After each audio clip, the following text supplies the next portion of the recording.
Welcome back to Life's Cholent. My name is Avital, and this week's Parshat is Parshat Chayei. And Parshat Chayei opens with the death of Sarah.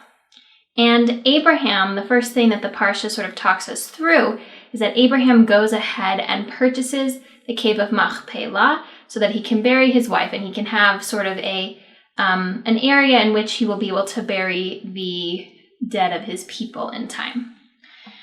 So Abraham goes ahead and does this. He buries his wife Sarah, and after that he decides that it's time for his son Isaac to marry.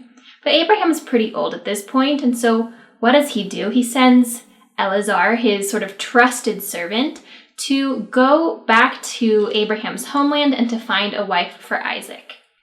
And Elazar goes ahead and he saddles up the cattle and he takes the fineries that he has from Abraham, and he goes out to find a wife for Isaac. So Elazar decides that what he's going to do is he's going to sit by the well towards the evening, because that's when all of the young ladies would come out to gather water. And Elazar decided sort of that he needed additional sort of strength or support in this journey, and so he turns to God and he prays. And the Torah outlines exactly what it is that Elazar says to God. Elazar says, "O Lord, the God of my master Abraham, please cause to happen to me today and perform with loving kindness with my master Abraham. Behold, I am standing by the water fountain, and the daughters of the people of the city are coming out to draw water. And it will be that the maiden to whom I will say, 'Lower your pitcher, and I will drink,' and she will say, 'Drink, and also I will water your camels,' her you have designated for your servant, for Isaac, and through her may I know that you have performed loving kindness with my master." And the Torah tells us that before he even finishes speaking, Rebekah, who is going to become Isaac's wife, appears, and she offers Elazar water, and she offers the camels, in addition, water. And so Elazar knows that his sort of request was successful, this prayer to God. And it's really cool to be able to see the full blessing that he's the full prayer that he's asking to God. We often see people with people's blessings, but we don't often see people's supplications to God and what words he used to speak to God. And here he is saying, not only for me, make this journey successful, but also for the one who sent me, my master Abraham, make this journey successful. Here I am. This is the game plan, God. Please make it successful. I need your help to get there. So it's a really cool thing in and of itself. And after Elazar sees Rebekah, and he realizes, like, oh, this is the woman that Isaac is supposed to marry, Elazar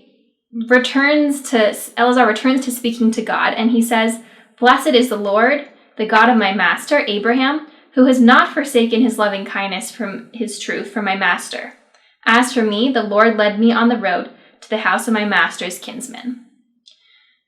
So here he goes thanking God for making his journey successful, not only for himself again, but for Abraham. And he's recognizing that this was God who allowed this to happen for him.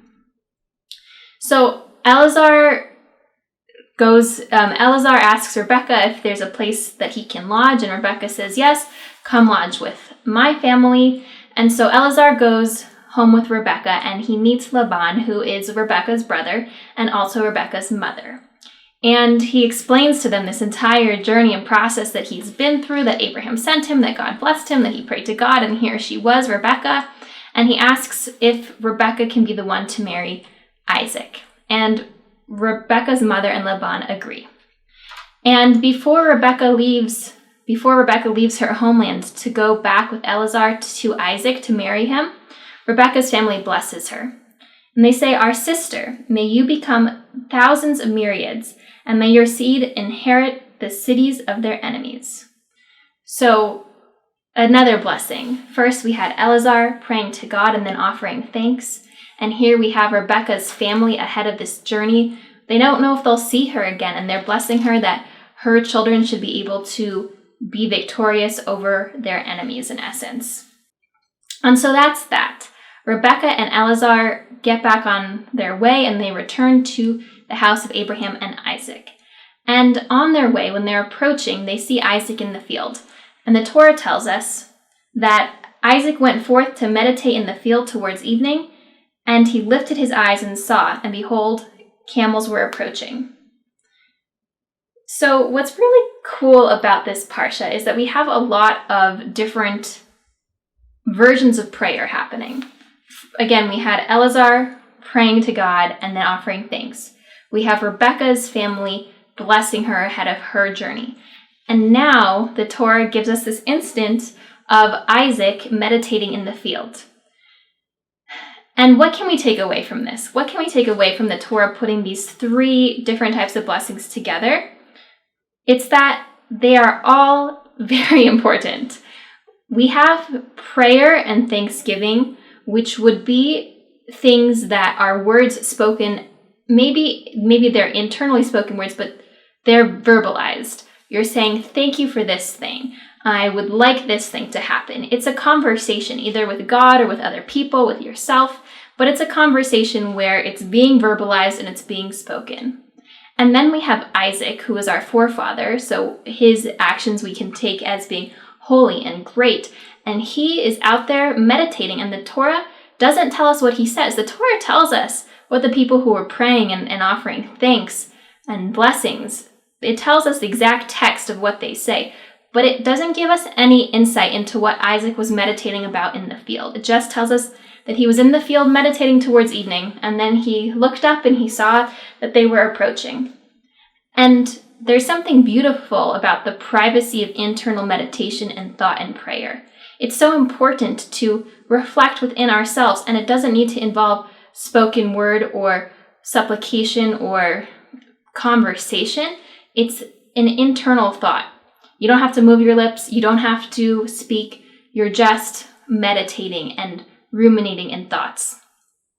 And by the Torah, again, I think it's really interesting that we don't have any insight into Isaac's meditation, but we do have the exact text of the blessings of the prayer of Eleazar and the blessings of Rebekah's family, that we're learning that it's good to have outward sort of public prayer and also that internal introspection and thought. They are both so valuable and can really help advance us in our journeys.